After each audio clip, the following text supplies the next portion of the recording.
Oke, halo guys. Perkenalkan gue Steven Cia. Dan seperti yang kalian lihat, gue berada di lantai 5. Tempatnya anak-anak informatika. Nah, kita sebentar lagi mau interview mereka nih dan nanyain kenapa mereka mau pilih informatika. Dan kebetulan di sana udah ada tuh satu.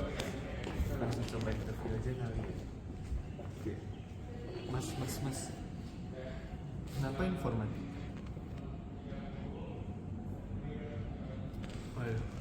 Kayaknya mas ini lagi capek abis nugas gitu kali ya, atau Wibu! mungkin kita bisa next ke mas selanjutnya. Oke, mas kenapa informatika?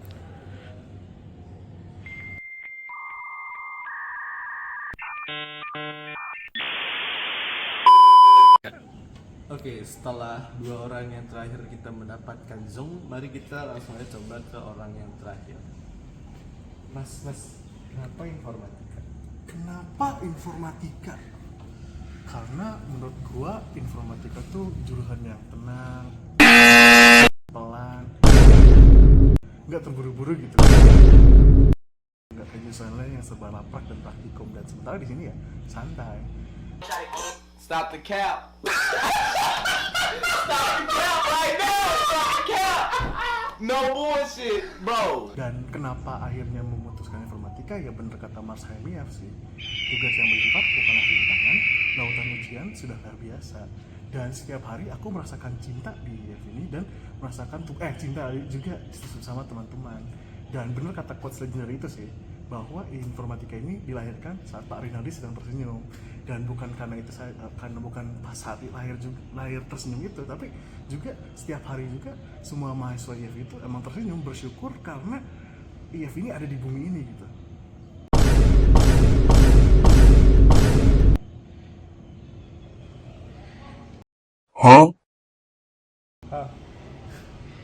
Mas ini beneran anak informatika kah? Benar. Wah, coba bagaimana Anda? Mau tahu buktinya? Dikasih ya. Ini ada fingerprint scanner nih, ini bisa liatin apakah aku anak IF atau bukan. Coba ya, aku scan dulu ya. Boleh. Benar, ini futuristik banget. Canggih ya. Oh iya dong, kan saya anak informatika. Wih, sampai ada hexdummy segala. Iya, ada hexdomnya ya. Nah, udah selesai. Anyways, ini dia upload image dulu. Nih, ini image yang baru tadi nih. Nah, Masnya pengen BM atau KMP? KMP boleh. KMP lah ya. Search. Tuh, lihat, bener kan? Siti Aminah saya. Lahir di Yogyakarta, agama saya Buddha dan sudah menikah. Dan pekerjaan saya desainer. Oh, jadi unik ya. Jadi kita ini ambil informatika buat job shifting gitu ya. Tenang dia, tenang, pelan, santai.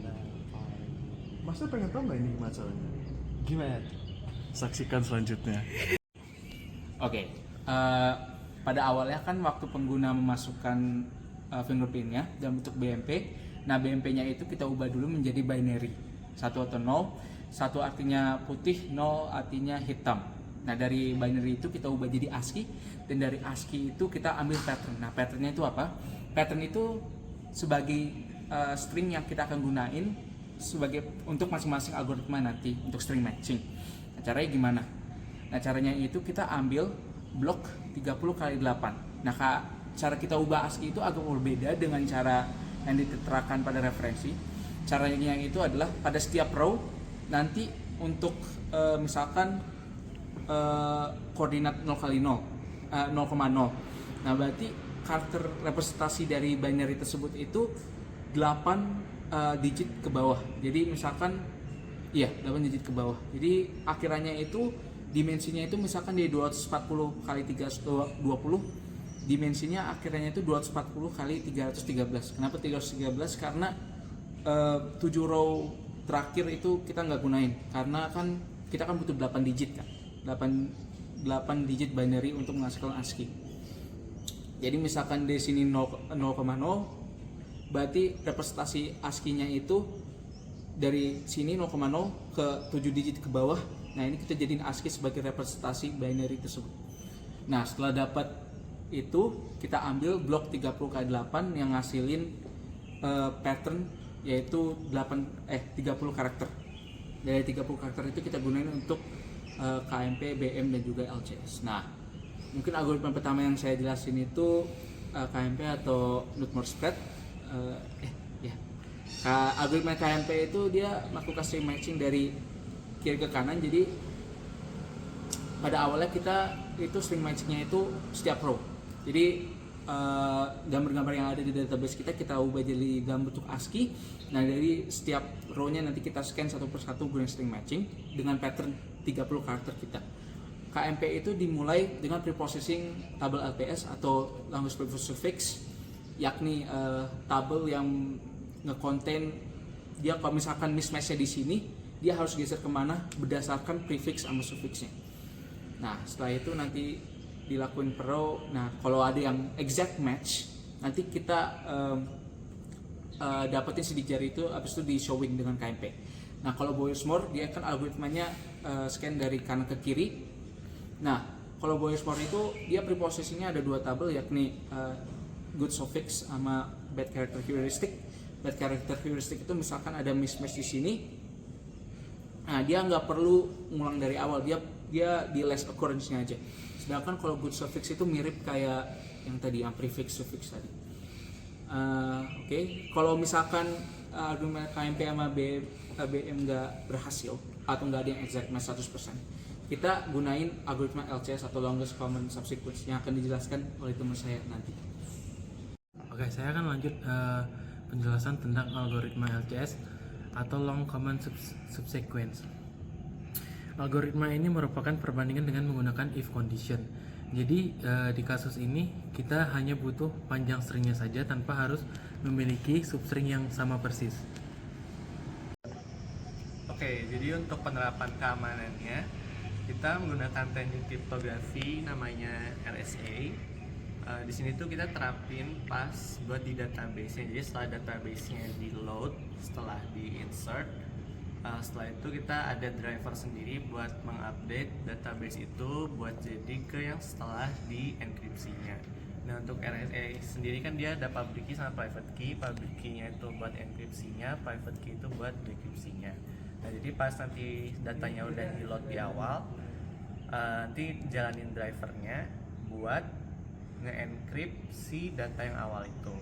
Buat data yang dienkripsi itu semua data yang di tabel biodata kecuali buat namanya, karena kan namanya sebenarnya bisa aja sih, cuman karena nama tuh kayak emang udah terbuka buat publik juga kan, itu setiap hari juga kenalan udah langsung pakai nama, jadi ya namanya nggak kita encrypt, tapi data lainnya selain namanya kita encrypt.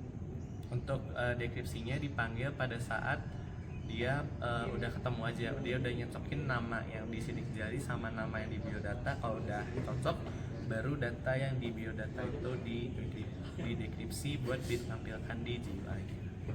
Jadi nggak kelihatan, sorry, terus aja.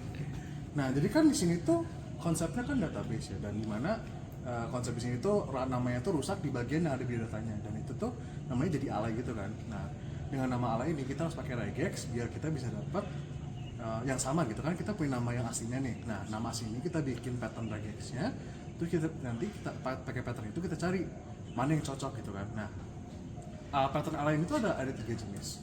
Yang pertama tuh ada delete code. Nah, delete code tuh basically jadi angka-angka yang mirip sama huruf-huruf yang mirip sama angka itu dijadiin ya angkanya, misalkan i jadi 1, e jadi 3 gitu dan lain-lain.